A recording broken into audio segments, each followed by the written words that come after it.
Boa noite a todos, sejam bem-vindos nessa casa bendita que tanto bem nos faz. Eu vou fazer uma leitura do livro Vinha de Luz, escrito por Francisco Cândido Xavier, coleção Fonte Viva, pelo Espírito Emmanuel. A lição de número 35, que pedes? Louco, esta noite te pedirão a tua alma. Jesus, Lucas 12, 20.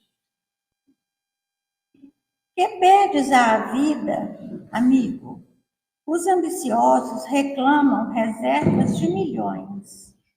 Os egoístas exigem todas as satisfações para si somente. Os arbitrários solicitam atenção exclusiva aos caprichos que lhes são próprios. Os vaidosos reclamam louvores. Os invejosos exigem compensações que lhes não cabem. Os despeitados solicitam considerações indébitas. Os ociosos pedem prosperidade sem esforço. Os tolos reclamam divertimentos sem preocupação de serviço. Os revoltados reclamam direitos sem deveres. Os extravagantes exigem saúde sem cuidados. Os impacientes aguardam realizações sem bases. Os insaciáveis pedem todos os bens, olvidando as necessidades dos outros. Essencialmente considerando, porém, tudo isso é verdadeira loucura. Tudo fantasia do coração que se atirou exclusivamente à posse efêmera das coisas mutáveis. Vigia, assim, cautelosamente, o plano de teus desejos. Que pedes à vida? Não te esqueças de que, talvez nesta noite, pedirão o Senhor a tua alma.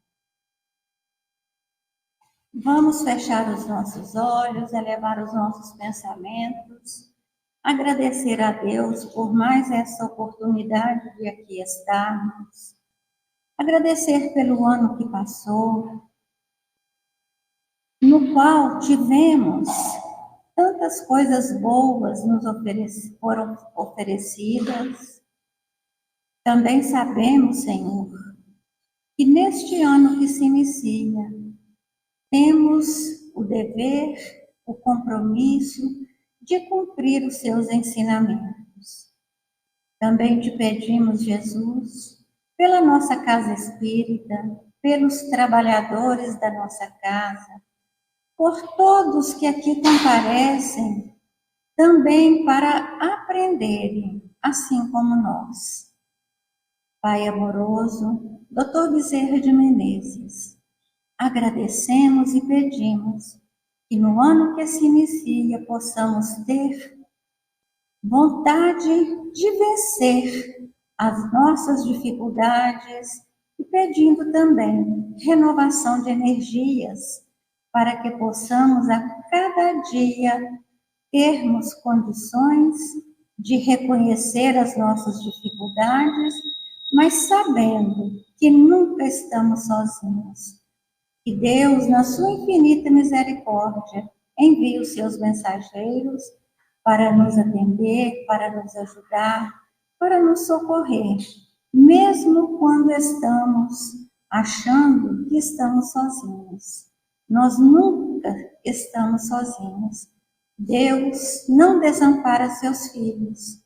E com isso, nós temos que confiar, agradecer e entregar, para que possamos ter paz no coração, na mente e continuarmos a nossa jornada evolutiva, para que possamos chegar no fim da nossa jornada com um passinho a mais na nossa evolução espiritual.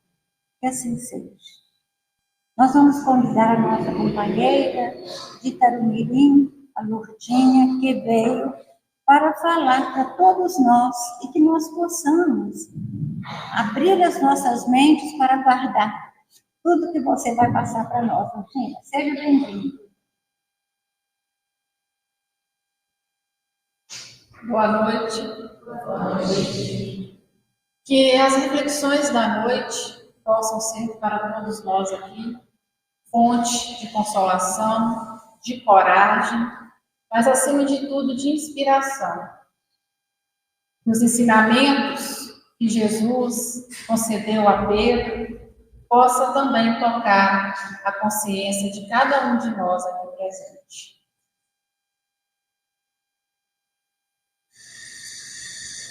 O mapa está muito pequeno, mas acho que vai dar para entender um pouquinho, tá? Pedro, ele nasceu aqui, em Betsaida. E ele se mudou, ele residia em Cafarnaum, onde aqui no lago de Genezaré, era conhecido também como Mar da Galileia, ele exercia sua profissão de pescador. Ali em Cafarnaum, ele residia, segundo o Evangelho, com a sua sogra, então ele era casado. Humberto de Campos nos relata também que Pedro tinha filhos. E ele, diante da proposta de Cristo, ele não pensou no conforto dele, no que seria melhor. Olha, ele trabalha ali do lado da casa dele. Ele se propôs, aceitou esse convite de Jesus para segui-lo. Mais tarde, na direção do trabalho de divulgação do Evangelho, ele se mudou para Jerusalém. Nos seus últimos tempos, seus últimos dias, ele foi obrigado a ir para Roma. E a gente vai fazer algumas reflexões sobre a vida de Pedro e a identificação conosco em vários pontos. Caibá nos fala que podemos sintetizar os apóstolos em Pedro, que parece era o orador oficial da turma, segundo se depreende dos Atos dos Apóstolos. O que se nota em Pedro se vê mais ou menos nos demais.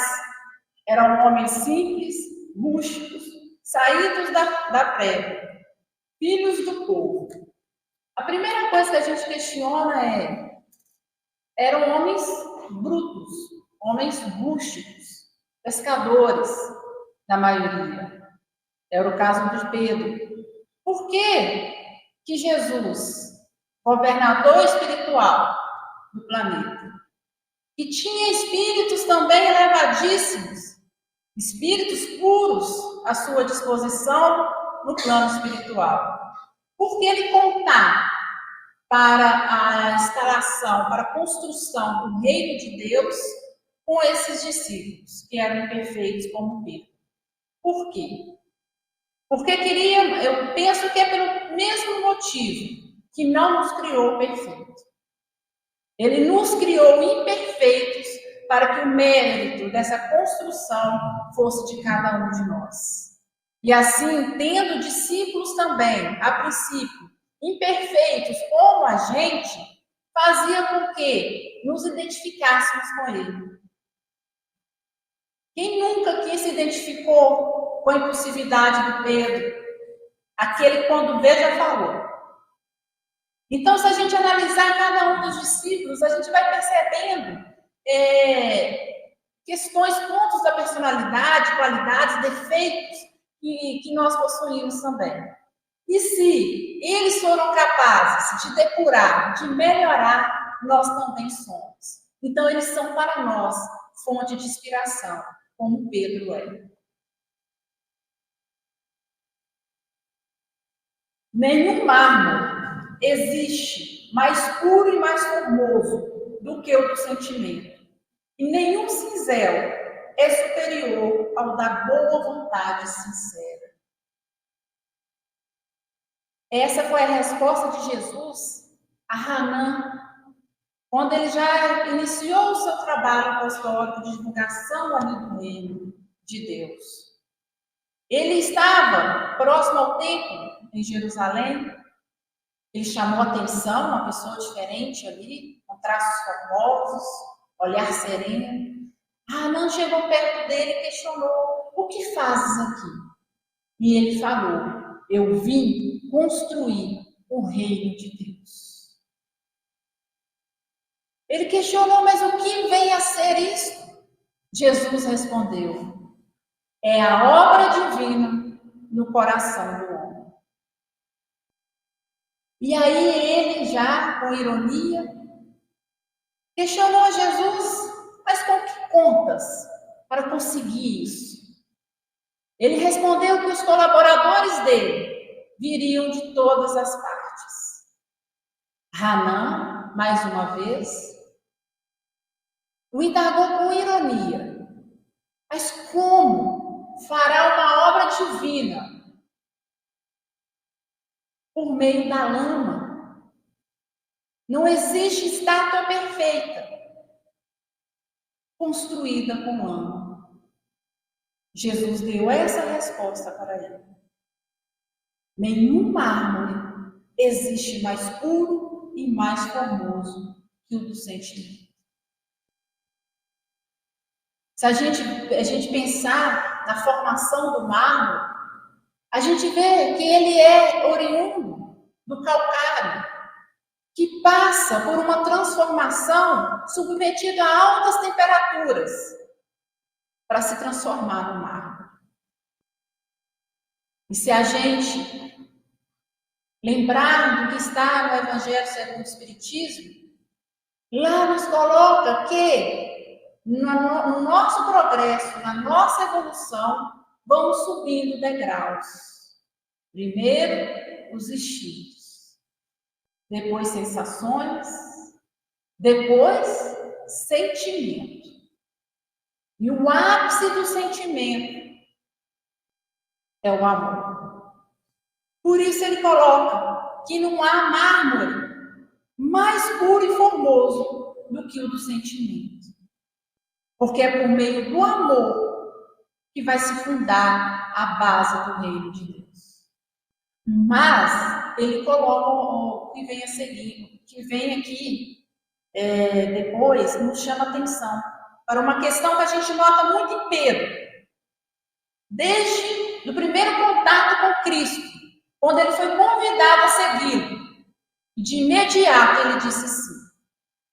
Lógico que nós sabemos que esse planejamento já vinha desde o plano espiritual, assim como o nosso também. Cada um de nós aqui presentes, não chegamos aqui sem planejamento. O que a gente veio fazer aqui? Um dia precisa trabalhar em possibilidade. Vamos ver como? Aonde vamos colocá-la? Então, cada um de nós aqui temos um plano, um planejamento. E assim não foi diferente.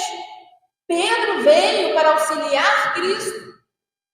Então, por isso que quando ele viu Cristo, ele ouviu Cristo, ele sabe quando você vê uma pessoa que você não lembra, que já viu, parece tão estranho, mas ao mesmo tempo uma pessoa que te parece muito querida, que te lembra alguém, parece que você conhece? Foi essa impressão que Pedro teve ao ouvir e ao ver Jesus. Mas ele não vacilou. Ele disse sim.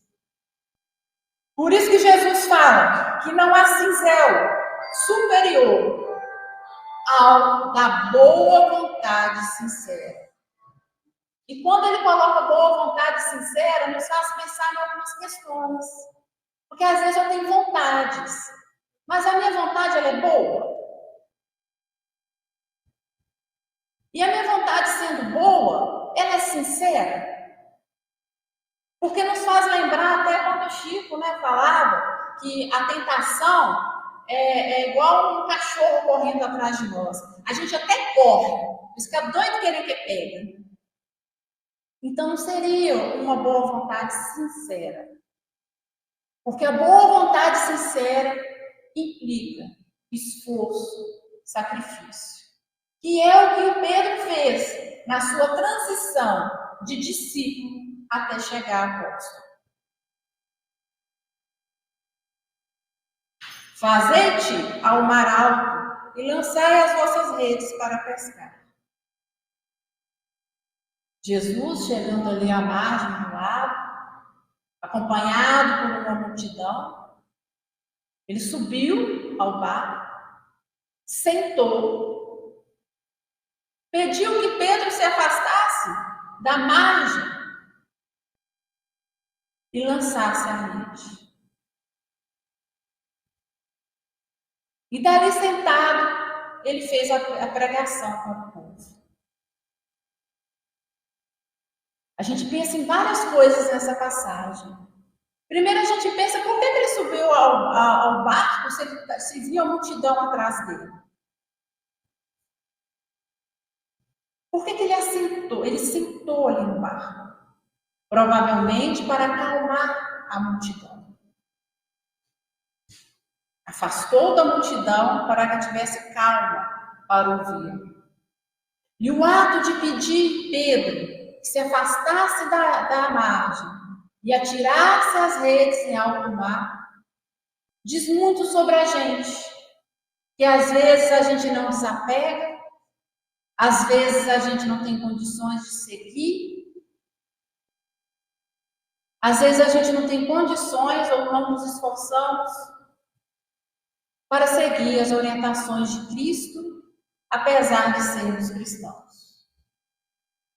Pedro seguiu, apesar de ter feito a observação, mas nós ficamos aqui a noite toda, não tinha peixe nenhum. Mesmo assim, ele jogou as redes e conseguiu alivar os peixes. Aí tem pessoas que chamam essa passagem até da pesca milagrosa. Na Gênesis nos explica que Jesus, já um espírito elevadíssimo, um espírito puro, ele tinha já a dupla vista desenvolvida. Ele conseguia ver aonde estavam ali aqueles peixes, além dos olhos materiais. Ele não criou aqueles peixes ali. Eu não vou falar que ele não teria condições de criar, de fazer com que aqueles peixes surgiam ali, que Jesus teria condições para tudo. Mas se ele não veio destruir a lei, mas dá-la cumprimento, a gente imagina que ele seguiu as regras das leis naturais, mesmo ainda sendo o nosso conhecimento dessas leis limitados. Então ele atirou a rede e pegou esses peixes. O que vem em seguida é um ato de humildade de Pedro, de reconhecimento, de gratidão, que muitas vezes a gente não tem com aquelas pessoas que nos ajudam. Ele se atirou aos pés de Jesus. E Jesus falou com ele: doravante, de agora em diante, será pescador de homens. Em alto mar, Emmanuel nos lembra que podemos pescar de acordo com a nossa vontade. A orientação de Cristo aqui é que jogasse a rede à direita. Mas e se jogássemos a rede à esquerda, ao centro, no mar da nossa vida? Se desviássemos das orientações de Cristo, não pegaríamos nada? Não conseguiríamos nenhum alimento? Conseguiríamos. Mas Cristo já nos alertou que Ele é o caminho, a verdade e a vida. Ninguém vai ao Pai senão por Ele. Então podemos compreender que na vida há vários outros meios de conseguir nos nutrir. Há vários outros caminhos que podemos seguir. Mas se o nosso desejo, enquanto cristãos, é um dia nos depurarmos e chegarmos ao Pai, o nosso caminho é um. Então, Emmanuel nos lembra que no mar da vida, em alto mar, precisamos tomar cuidado aonde lançamos as nossas redes. Estamos pescando o bem ou o mal? Porque no mundo de prova e expiação, a predominância ainda é do mal. Existe o bem, mas a predominância ainda é do mal. Se nós desejamos o bem, estamos buscando essa pesca no bem? Estamos aproveitando as oportunidades para construirmos as virtudes que ainda nos faltam, os nossos tesouros espirituais? E quando ele diz que doravante será pescador de homens, é porque ele iria auxiliar as pessoas perdidas ali no mar da vida, como tantas ainda se encontram. E Jesus havia dito para ele, de acordo com Humberto de Campos, lá no livro Boa Nova, que ele não faria nada sem ele, assim como nós não fazemos nada sem Cristo. Ele é sempre a nossa fonte de inspiração. E que no nosso trajeto da vida, essa inspiração de Cristo possa estar sempre presente em nossas consciências, nos ajudando nessa pesca do bem, nos esforços, nos sacrifícios que são necessários para isso. Porque qualquer que pede, recebe. E quem busca, acha. E quem bate, abrir-se-lhe-á. E a grande questão aqui é: o que estamos pedindo? O que estamos buscando? Atrás de que estamos correndo? Que porta a gente quer que se abra para nós?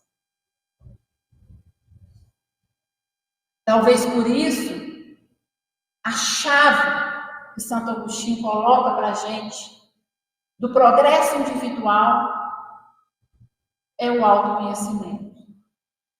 É nos conhecermos, saber e aceitar as nossas dificuldades. Porque se eu pego uma dificuldade minha e projeto no outro, eu jogo a responsabilidade no outro de mudar, não em mim. Se eu consigo perceber um defeito em mim, aceito esse defeito, eu tenho a possibilidade de trabalhar, de melhorar, de evoluir. Então, por isso, o autoconhecimento como chave do nosso progresso individual. Ama-me, amas-me. E disse: Senhor, tu sabes tudo, tu sabes que eu te amo. Jesus disse: apacenta as minhas ovelhas. É muito interessante que era a terceira vez que Jesus aparecia aos discípulos. Também repetiu, aquele já havia sido crucificado, e ele repetiu o ato de pedir aos discípulos que atirassem a rede para a direita. Só que em seguida, ele teve uma fala muito importante, que nos faz pensar muito, que ele falou: trazeis os peixes que agora vocês apanhastes. Mostrando que agora, apesar de Jesus estar ali ajudando no preparo da alimentação, apesar de ele estar ali partindo o pão, os discípulos já tinham condições de apanhar seu próprio alimento. E é isso que a gente vê Pedro fazendo, assumindo a liderança da divulgação e pregação do Evangelho, distribuindo alimentos espirituais para as pessoas que batiam a porta da casa do caminho?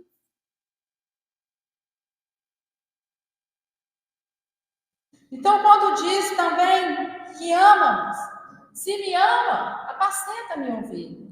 Por que 3 vezes? Porque ele perguntou a Pedro se ele o amava, se Jesus era capaz, conhecia todos os corações. Pelo mesmo motivo que um professor faz perguntas aos alunos. Não é que o professor não sabe. Ele quer conferir se o aluno sabe. Jesus, na posição de mestre, quando fazia essas perguntas, queria que a pessoa voltasse, analisasse a sua consciência. Ele estava aferindo o conhecimento e a dedicação de Pedro. E Pedro, nas 3 vezes, respondeu: eu amo, Senhor, tu sabes de tudo. Apacenta as minhas ovelhas. Pastorei as minhas ovelhas. E uma fala de Jesus que está no Evangelho, né, que mexe muito com a gente, é quando ele diz que tudo que fizerdes a um desses pequeninos, é a mim que fizerdes. E lá ele cita exemplos, tanto do bem quanto do mal. Querendo colocar para a gente que aquele que ama Cristo necessita se esforçar para refletir o amor que temos por Cristo no irmão, no próximo. Principalmente quando esse próximo é pequenino, está humilhado, está no chão, está envergonhado.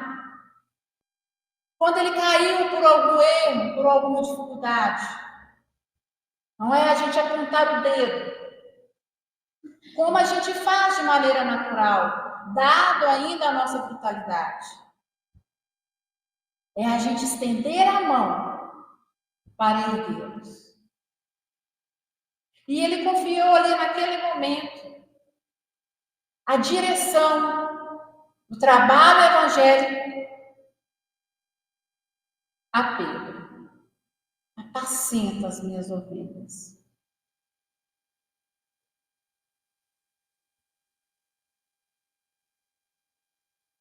E a calma no meio das tempestades da vida não será felicidade? Aqui nos faz lembrar a passagem, né, da tempestade acalmada, onde Jesus demonstrou também a importância da fé, mas demonstrou também a importância da calma. Quando estava em alto mar, em meio à tempestade, e ele estava dormindo. Ele não estava dormindo porque não se importava com os outros, mas para nos dar essa lição da calma que precisamos ter. E a calma, às vezes a ausência da calma, nos faz cair em erros graves, que vamos demorar 1, 2, 3, 4, 5 encarnações para conseguirmos corrigir, porque a gente não teve calma naquele momento. A gente tomou uma atitude precipitada, uma decisão precipitada. Hoje mesmo, quando estávamos vindo para Caratinga, eu vi pelo retrovisor um carro em alta velocidade aproximando. E aí ele veio para cima, literalmente. Ficamos lado a lado e vinha um caminhão.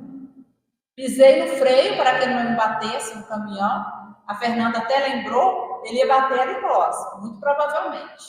O que nos faz lembrar que quantas vezes uma atitude precipitada mas embasada no estresse, na raiva, no trânsito, gera acidentes terríveis, com vítimas fatais.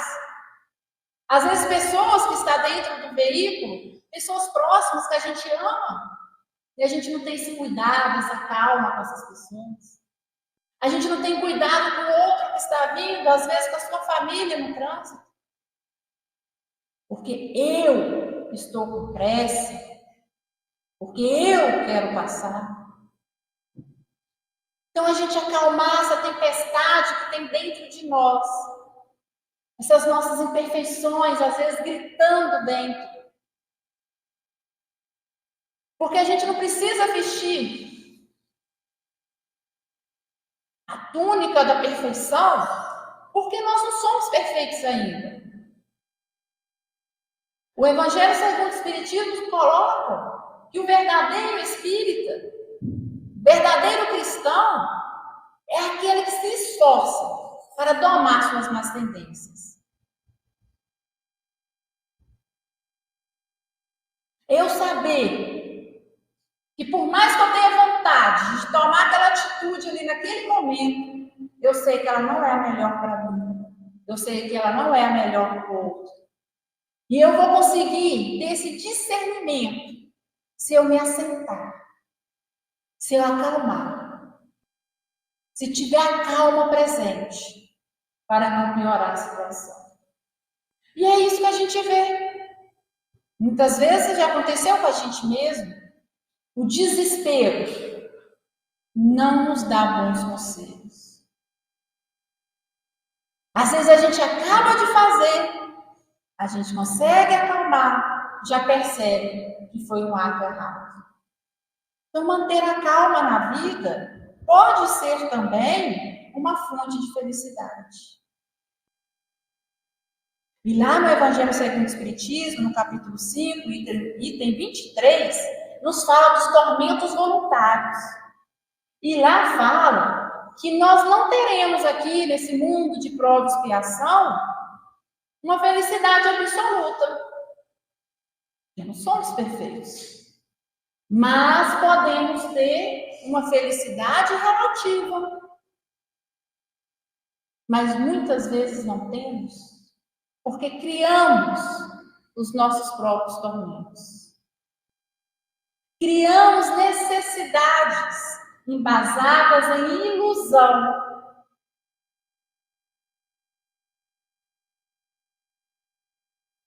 Damos vazão, em vez de domar, damos vazão às nossas imperfeições. Lá ele cita os ciúmes, a inveja, que causa febre na pessoa, a febre da inquietação. E aconselha, nos orienta a olharmos a nossa vida, o que temos. E para sermos gratos, ele orienta e não que olhamos para cima, que é o que a gente faz a maioria das vezes, né? A gente olha para cima para listar o que não temos. Quando, na verdade, precisamos olhar para a nossa vida, percebermos o que não temos, o que nós temos,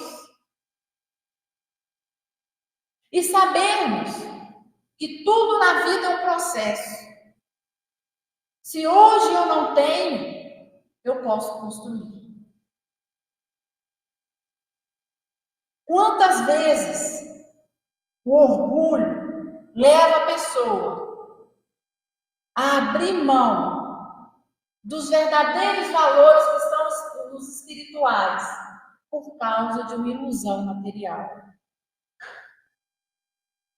Podemos, por exemplo, lembrar de pessoas que a gente já viu notícias que diante de uma demissão, que não poderia mais ter aquele padrão de vida material, ele suicida.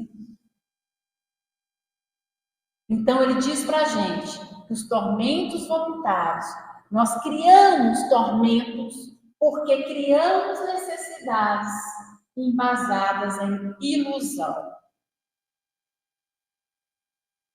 Nós sabemos que esta existência atual, ela é passageira. Como disse um palestrante uma vez em Valadares, pode olhar aí na mão de vocês, já tem um bilhete da partida. A gente não sabe como, mas tem. Mas, por outro lado, a gente sabe que a vida ela é única, que ela continua.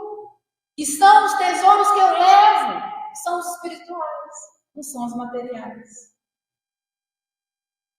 Então, por que eu vou me lançar em tormentos gerados por ilusões materiais que são passageiras?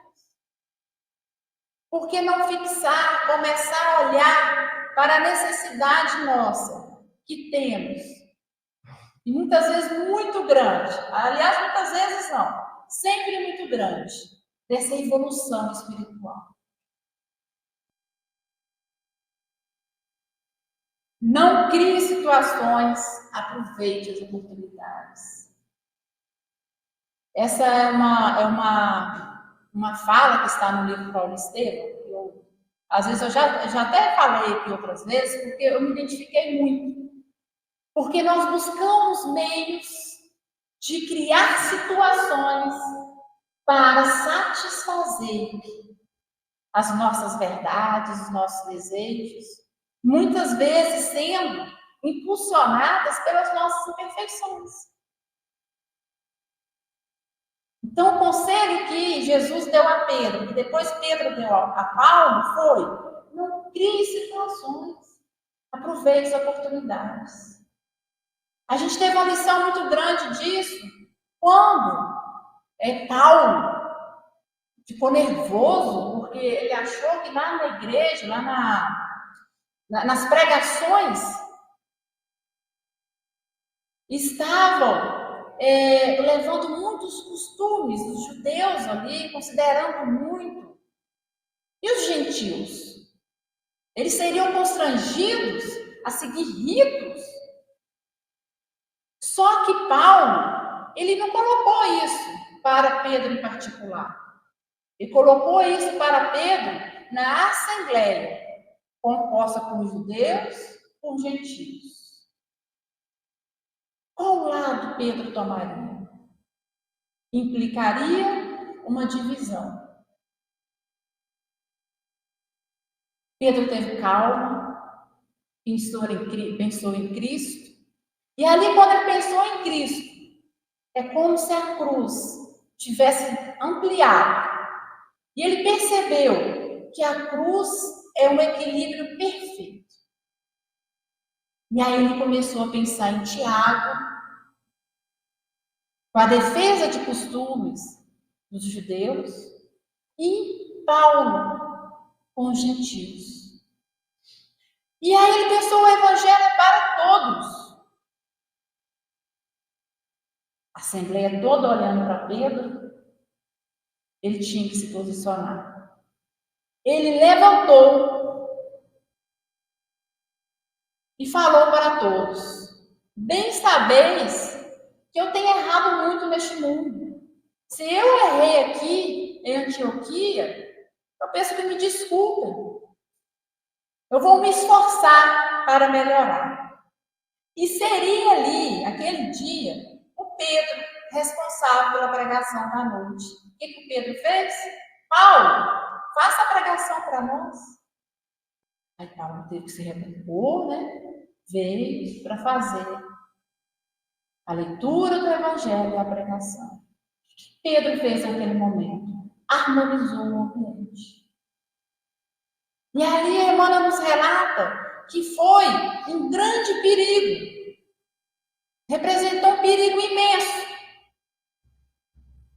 porque poderia culminar na divisão. Então, a verdade, ou a nossa verdade, o que pensamos, a gente tem que ter cautela para não gerar divisão. E diante do que consideramos, às vezes, ataque pelo nosso orgulho, que a gente possa ter a calma de Pedro, pensar em Cristo para tomar a decisão mais acertada. Pois eu também te digo que tu és Pedro, e sobre esta pedra edificarei a minha igreja, e as portas do inferno não prevalecerão contra ela. E eu te darei a chave do reino dos céus, e tudo que ligares na terra será ligado nos céus, e tudo que desligares na terra será desligado nos céus. E aí, Emmanuel, Humberto de Campos, no livro Boa Nova, nos esclarece que muitas vezes as pessoas pensam que foi a igreja, que o cristianismo foi fundado sob Pedro. Mas não foi ali tendo como base uma pessoa, mas a ação daquela pessoa. Porque no momento que Cristo falou para Pedro essa mensagem, após ele ter questionado os discípulos, quem dizem os homens que eu sou? Eles responderam, alguns dizem que sois João Batista, outros Elias, outros Jeremias. E aí ele questionou, e vós, quem dizeis que eu sou?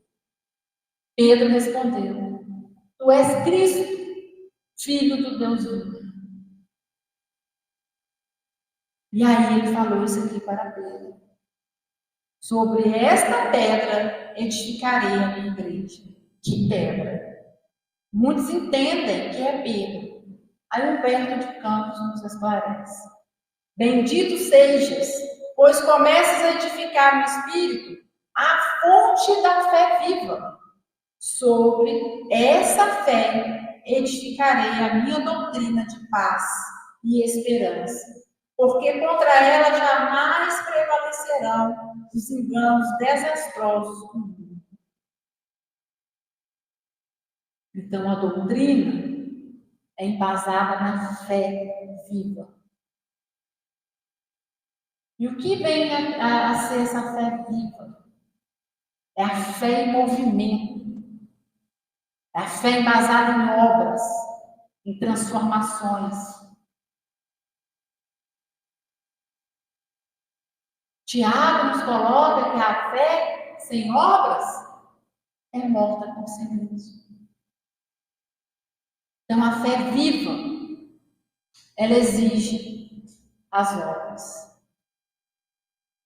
E a obra final, o nosso grande objetivo,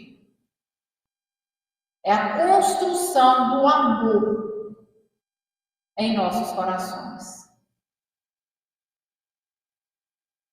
André Luiz coloca que mesmo aquelas pessoas que a gente julga ser mal, que às vezes praticou ações, você fala, essa pessoa, ela não tem capacidade de amar. Mesmo essa pessoa já ama. Ela ama uma pessoa, ou duas, ou três. Mas a proposta de Cristo é o amor universal. Aonde um dia seremos capazes de fato sentir o outro como irmão, de nos sentirmos pertencentes a uma grande família universal, cuidarmos uns dos outros de fato. Então, por isso que ele coloca que esta é a fonte de fé viva, é a base da doutrina de Cristo. Pedro, retira essas palavras, exclamou Jesus com serenidade enérgica. Quereis também tentar-me? Como os adversários do Evangelho? Será que também tu não me entendes? Compreendendo somente as coisas dos homens, longe das revelações de Deus? Aparta-te de mim, pois nesse instante falas pelo espírito do mal. E aí Pedro, ele ajuda a nos trazer essa lição da vigilância. No momento, Cristo estava dizendo, bendito és tu, porque não foi a carne nem o sangue que nos revelastes, mas o meu Pai que estás no céu. Um pouco depois, ele já está falando com ele, afasta-te de mim, pois é um espírito mau que fala por tu. Nos dando aí a lição da invigilância. Depois desse episódio, Pedro magoado, Perguntou a Jesus: Senhor, mas eu só estava tentando cuidar de ti, por que falaste assim comigo? Se antes havia me dito que Deus havia falado por mim? Cristo responde a Pedro: basta um pensamento de amor para se conectar à luz, e um pensamento ruim para se conectar às trevas. Por isso nos recomendou vigiar e orar. Às vezes a gente pensa assim, mas eu não estou fazendo nada, mas a tempestade dentro de mim, pensando mal do outro, querendo que o outro caia e me machuca, do outro. Ai, meu pensamento. O que eu estou me ligando neste momento? Vigiar e orar. Se não alçou os braços para o teto, como quem se propunha irradiar a própria indignação, e rugiu. Súcia de ladrões, bando de malfeitores, o reino de Deus não é para vós. Jesus estava saindo para atender uma pessoa que estava necessitando, quando bateram a porta 4 publicanos. Então, ele disse a Pedro: Pedro, amparai-os com a verdade. E saiu. Quando ele estava a sós, ele ergueu o dedo: você, eu te conheço, ladrão de viúvas, de órfãos. Você roubou seus irmãos, levou um a morrer na miséria, o outro à loucura. E você, que induziu um homem à morte para ficar com a viúva? E você, que a sua ganância faz aumentar o preço do leite e do pão, aumenta a miséria das pessoas? E aí ele falou: o reino de Deus não é para vós. E essas pessoas tinham batido ali a porta porque eles estavam desejosos de conhecer esse reino de Deus proposto por Jesus. Estavam em busca de mudança. Diante dessa fala de Pedro, eles foram a lágrimas. E neste momento chegou Jesus. Pedro, o que fizeste? O Senhor disse para ampararmos com a verdade. Foi o que eu fiz. Eu disse para amparar. Jamais falaria para aniquilar. Está vendo a diferença que Pedro não viu naquele momento e que muitas vezes a gente não vê? Eu vou falar a verdade. A verdade está do meu lado. Estou amparando ou aniquilando com a minha verdade. E aí Jesus convidou-os para se alimentar, para cear, e foi falando para eles sobre o Evangelho, a esperança, a consolação, e eles saíram dali com as esperanças renovadas para a transformação necessária. Pedro chegou para Jesus para repreender, mas Senhor, se vamos dedicar o nosso tempo aos maus e os bons? Jesus respondeu para Pedro: eu não vim para os sãos. Jesus, como médico das almas, ele veio para todos nós, que ainda temos a doença da imperfeição, que nos gera sofrimentos terríveis, que gera também o sofrimento nos outros.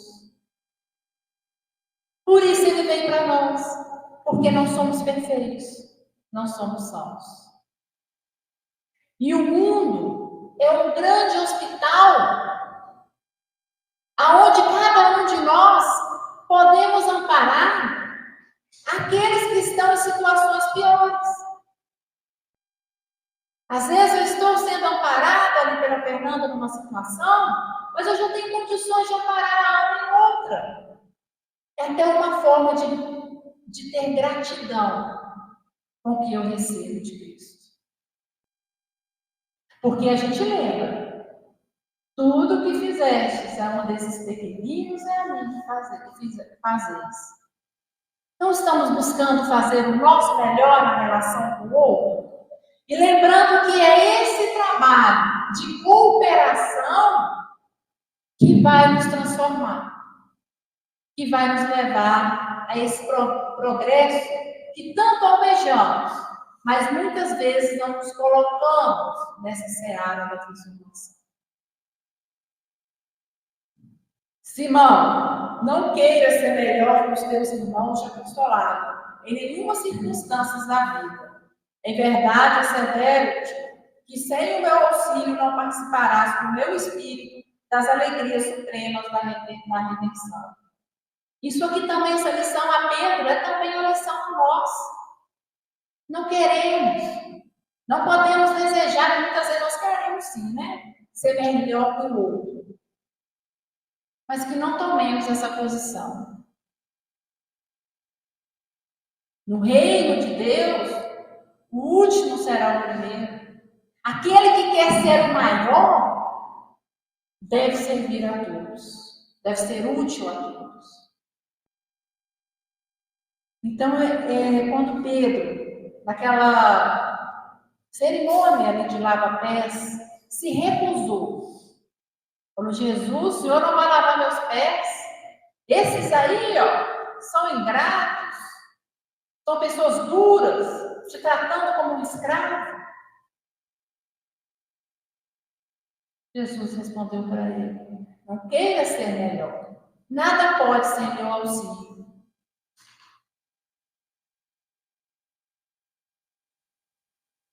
Ainda não te encontras preparado para seguir. O testemunho é de sacrifício e de extrema abnegação, e somente mais tarde entrarás na posse da fortaleza indispensável. Humberto de Campos nos relata que Jesus falava ali dos atos, né, que iriam anteceder a sua crucificação, do martírio que sofreria, que ele estava partindo. E Pedro indagou: Senhor, para onde vais? Aí ele já entendeu o que Pedro queria, né? Ele também queria ir com ele.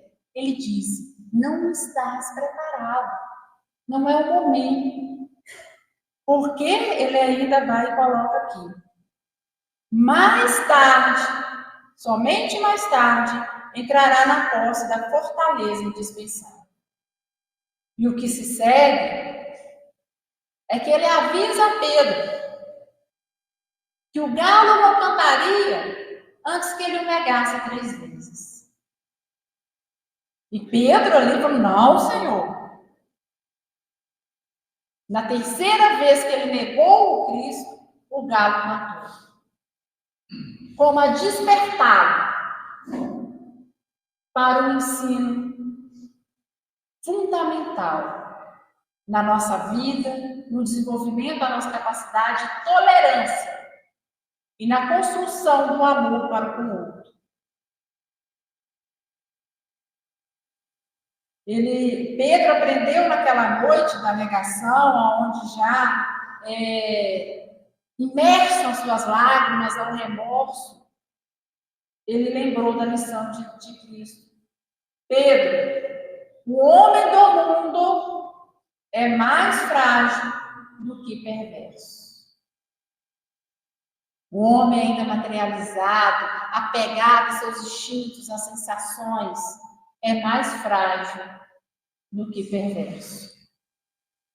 E esse ensinamento foi fundamental para que Pedro prestasse todo aquele amparo que ele prestou na casa do caminho. Vou tentar agilizar aqui, mas eu acho importante falar que, em meio às perseguições em Roma, quando começou aqueles sacrifícios dos cristãos, 2 companheiros bateram a porta de Pedro e falaram: Pedro, precisamos ir embora para outro sítio. Não, eu não vou, você precisa ir, que eu líder. Convenceram Pedro a ir. E no caminho, viram um homem vindo. Era Cristo. Pedro perguntou: Senhor, onde ides? Jesus respondeu: Pedro, sigo para Parma, a fim de ser crucificado outra vez. Pedro entendeu a lição e disse aos companheiros: regressemos e aguardemos o sacrifício. Foi assim que Simão, o apóstolo, se entregou ao martírio, ao mesmo tempo que os dois amigos se confiavam no mesmo destino. Em uma das missões do Boa Nova, Cristo fala que ele não quer ser reconhecido, não quer que os seus discípulos sejam reconhecidos pelo número, ou pela roupa, ou pelos dons espirituais, pelo número de curas que realizam, mas pela capacidade de sacrifício e de amor. E aqui Pedro entendeu que era o momento de dar o testemunho. E Pedro, quando ele foi caminhando para o martírio, seguia atrás dele uma turma, uma multidão que agia de forma com extremo respeito, em reconhecimento a tudo o que ele fez ali. Apenas um rompeu ali o silêncio, aquele ato de respeito, que foi o Sertório Aniceto, e começou a gritar para Pedro, chamando de ladrão, de bruxo.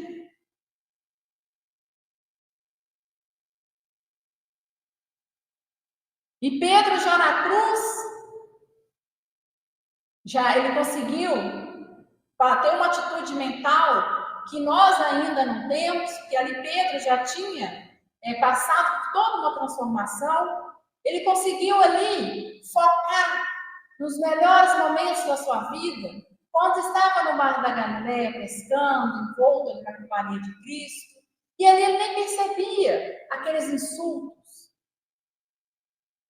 Como que demorasse a sua morte ali na cruz, Aniceto pegou uma pedra e atirou em Pedro. E foi tomado ali pelo que ele tocou, e durou alguns momentos, até que ele despertasse e visse em sua frente Cristo. Ficou algum tempo na companhia de Cristo, e Cristo se despediu, porque precisava se dirigir a Roma, onde estava acontecendo muitos martírios, para ir ao encontro das pessoas. Pedro falou: Senhor, se tu vais, eu também vou. E lá no meio, Jesus falou: Pedro, alguém te chama. Era Aniceto, quem tinha tirado a pedra em Pedro, tomado de remorso, pedindo a Pedro que curasse o filhinho que estava nos seus braços, tomado pela febre.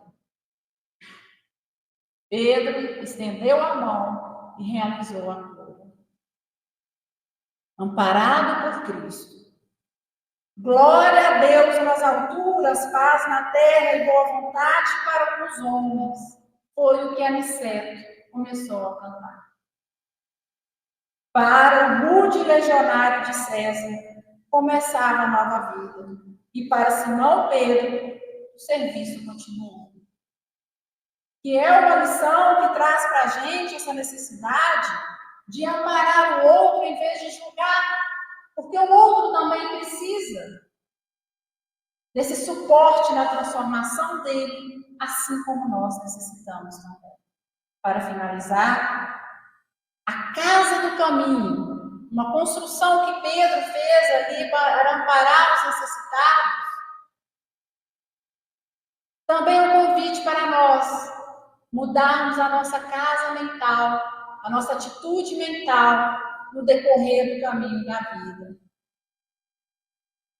Para que possamos começar a construir essa obra de amor em nossos corações, precisamos estender mais as mãos e exercer mais aquilo que Kardec nos colocou, que não conseguimos atingir a salvação sem ela, porque fora da caridade não há salvação.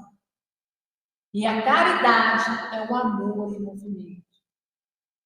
Então, que todos nós aqui presentes possamos levar essas reflexões como encorajamento, como incentivo, inspiração para o nosso caminho na vida. Boa noite.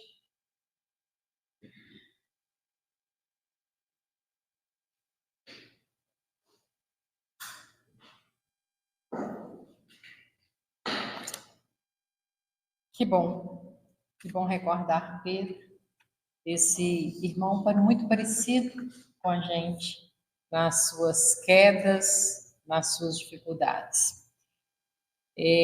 Entre as muitas reflexões que a Lourdinha nos trouxe, eu fico pensando naquele encontro em que Pedro poderia ter chamado Paulo às falas, lhe dizendo: você acabou de chegar, vai sentar na janelinha, né? E ele abaixa a própria postura e convida a reflexão. E aí eu lembro da natureza nos ensinando. Se você pega uma muda pequenininha e dá uma machadada nela, ela morre. Se é uma árvore já madura e você corta um pedaço dela, no lugar nascem dois. Então, quando Pedro dá aquela demonstração de humildade e de sabedoria, ele está permitindo que a árvore terra do Evangelho se mantivesse firme. E às vezes a gente coloca o nosso orgulho, a nossa prepotência tão acima da opinião do outro e impede que uma muda novinha, que poderia se transformar numa árvore frondosa, se perca. Vamos ser Pedro e vamos prosseguir. E assim, meus irmãos, de pensamento ligado no ensinamento de Jesus, com o coração ligado nas suas promessas, oremos. Jesus amado,